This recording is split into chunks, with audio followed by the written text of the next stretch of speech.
number 1. First match of the day here, playoffs day number 2. Fcap versus Blacklist International. What we saw yesterday, man, very impressive from Blacklist. I think a lot of people, if you guys missed it, they performed out of their minds. Ingan, how are we feeling about the lineups here? You know, I gotta agree with the panel again. And it's hard to execute what Blacklist is up to, especially when Super Marco, the bulletproof. We all know in terms of KDA, Super Marco's up to par when it comes to KDA with Haji, because he's bulletproof, but at the same time, he can dish out the damage. But Lord James going right after Flapteasy early on, forcing Blacklist to engage there. They want to go for an early kill, as Ogun trying to protect Flapteasy with a Revitalize, though they might bring him down. He has to flicker out, and Lord JM's aggression will pay off. They will get the first blood. Already, you know, hey, some people said, you know, oh, hold on, I think they're still engaging. Perks. Okay, they want to go for the counter attack. Here comes the Shadow Stampede for El Capitan Few, but it's not going to be enough, though, as Flapteasy has to walk away, and Lord JM playing out of his mind already. A double kill early on, make it 3, as MP the King picks up the kill. Man, this is a whole lot happening here under the 2-minute mark right now. I mean, we're talking about a good respective lead. Early game leading into that first objective in just a bit here. And with those kills, 2 being on Lord JM, that's great for the lane matchup. You know, this is an R-Lot pick. He just gets that level 4. He's got a nice lead against Flapteasy. So this makes things really, I guess, comfortable for Blacklist in the early portion of the game. We'll see if Fcap actually wants to respond to this and how they do that. But, you know, this team fighting, the skirmishes already happening are really favoring Blacklist here. And imagine the first turtle just spawned. Already 3 kills for Blacklist, 1.3k gold lead. A lot has happened. Yeah. So for sure, this game will be action-packed as 4 agents are securing here the turtle. Flapteasy and Ogun just trying to survey the scene, trying to disrupt Blacklist as they will secure an uncontested turtle. The other upside of this lineup from Blacklist International is just the fact that, you know, you have this Lo Yi here. Haji's running the Warcry emblem, and that's why also those early skirmishes, you know, when he was able to get the interactions off, like that extra damage does play a part, and it's hard to fight those early fights with a Lo Yi across from you. Now later on, once those diversion plays come in handy, you know, that's where you really kind of keep Fcap wondering, like, where are we going to come through from that diversion play? Yeah. It's tough to deal with. Look at that early damage already. Yeah, it's really going to boil down to the execution of our mid laners. Haji and Few, they have at least the most important ultimates for their respective teams. Few with the Netherrealm, Haji with the diversion. And we've seen, oh, wait a minute, okay, they want to go for more Blacklist, forcing Ogwit to cast that AOG. And going back to my point, remember the time when Haji and MP the King paired up the Lo Yi with the Hayabusa, and they were just going crazy with the macro? That's when Blacklist International's momentum started. Back in the regular season, right? Back in the regular season, It's funny because, like, a lot of people, when they were watching Blacklist International through the regular season, I think a lot of people had a lot of things to say about them. A lot. You know, because there was a time, too, with Blacklist International in regular season where they were trying different, like, lineups, like lineup iterations, and then they eventually found the best. Here's a diversion, though. Oh, gonna make sure Super Marco doesn't have a good time here, even forcing out this flicker. But in the end, we'll bring him down. So that was a way worth it trade for Blacklist, a diversion for the life of Super Marco. Yep, that's what I was talking about, man. The diversion plays are going to be pretty an obstacle for Fcap to overcome.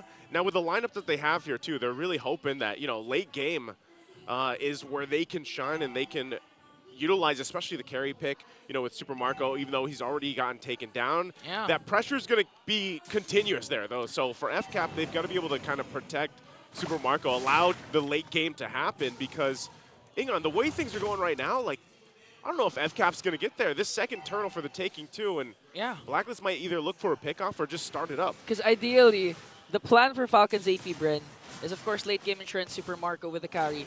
But Kyle TZ was supposed to be dominating early game with the Suyu pick, and so far we've seen Suyu dominate early games. We've seen it with Andoryu. We've seen it with Carl TZ. So far, not a good start for Falcons AP Bren because of the unexpected aggression Blacklist is showing as MP the King and the rest of Blacklist works on Flapteasy and Ogun once again as they will bring him down. Flapteasy has to go with the split. A Perks pops his Revitalize. Okay, now Flapteezy still working on Lord JM. Perks goes in with a glorious pathway with MP the King as well. Oh. Flapteezy quite tanky, but will he be able to sustain it? Here comes the Nether Realm, but they're just gonna break it right away, bringing down 2. MP is still alive. Few is the next target, and look at Lord JM. 5-0-2.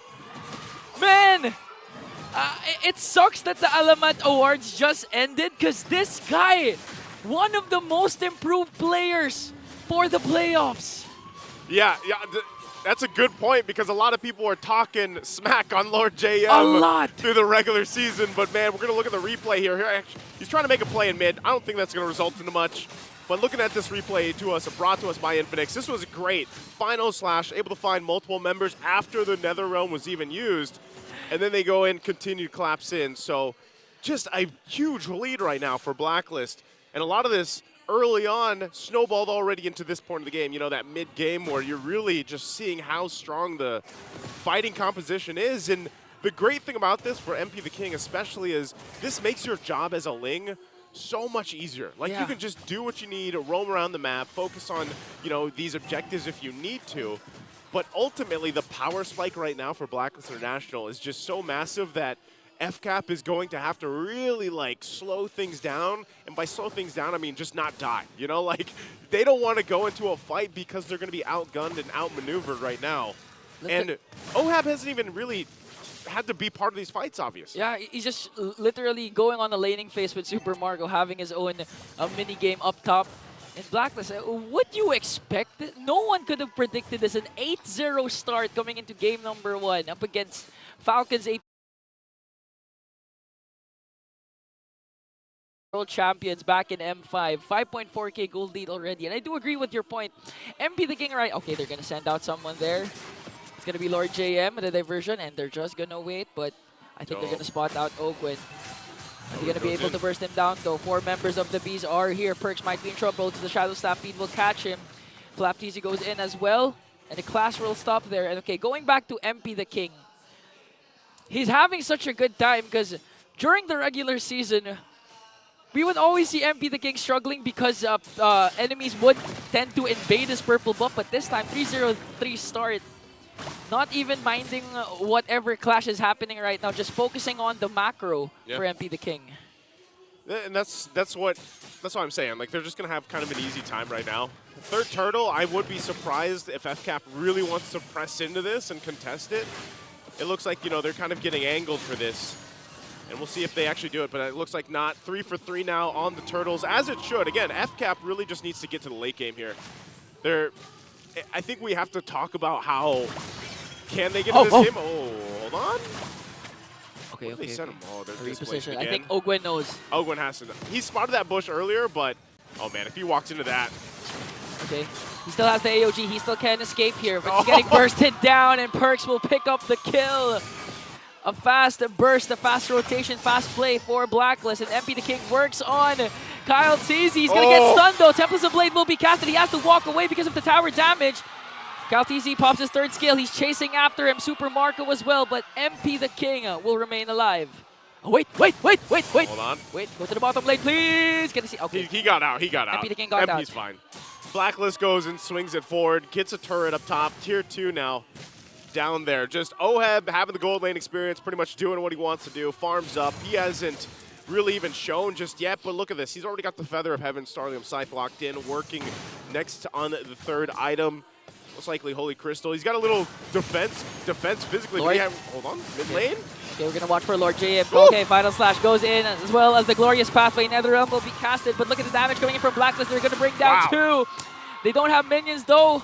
So they have to wait for it before they take down the mid lane turret, and Lord JM again, literally playing out of his mind. A 505 KDA.